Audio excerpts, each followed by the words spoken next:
pertanyem al grup de danses Centener de la Vila Joiosa. Des de ja fa un quart de segle treballem per a recuperar, ensenyar i difondre la música, costums, balls de la nostra zona, de les Terres Valencianes.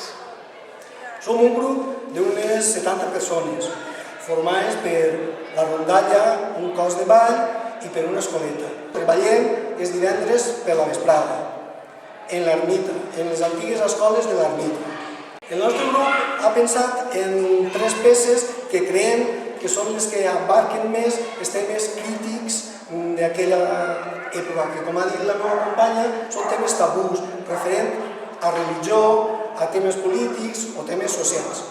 En el cas de les seguidilletes de la Folla de Castalla o de la Saga de Castalla, és un ball d'origen castellà del segle XVIII, és una música alegre, es balla en parelles, i la lletra que té és molt crítica, molt irreverent i també picant. També fa crítica als polítics, als retors i també a l'ofici dels pescadors. En concret, una de les copletes diu, fent un poc crítica al tema polític, diu: «Estes seguidilletes qui les ha fetes? La filla de l'alcalde que té de elles». La sardina de Xixona és un ball d'U que es ballava en els velatoris d'infants o de xiquets menors de 7 anys. Infants o xiquets que els amortallaven tot de color blanc, el fènetre blanc, la roba blanca, perquè es pensaven que eren almes pures, almes sense pecat. I entonces, durant el velatori anaven parelles, amics o familiars d'estos xiquets i per passar la vela cantaven i inclús ballaven algunes coples. Però va haver una època en què aquestes coples es van censurar, inclús es parlaven en valencià i es va censurar el valencià i es van traduir al castellà fent uns temes més suaus, per no parlar directament de la mort ni de la transició de la terra al cel, com és la copleta que diu la sardina de Xixona: «Estrellita marinera, ¿cuándo te veré pasar en una barca pequeña a la otra parte del mar?», que vol dir el trànsit de la terra al cel o a l'eternitat. D'ahir els temes metafòrics per a poder parlar i no tindre que censurar aquestes cançons.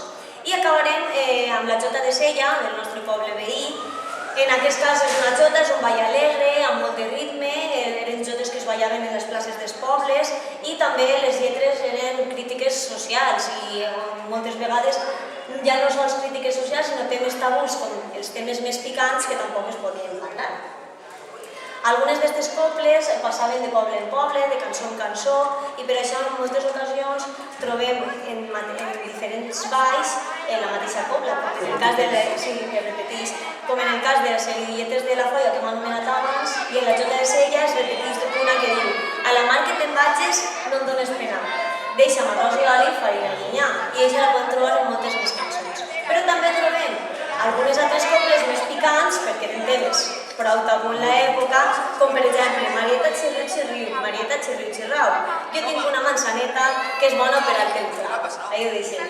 En tot això el que fem és convidar-los a tots vostès que vinguin el divendres, dia 19, a partir de les 7 de l'Esprat, al Museu Arqueològic de la Vila, en el carrer Colón, en què celebra la nit de l'art.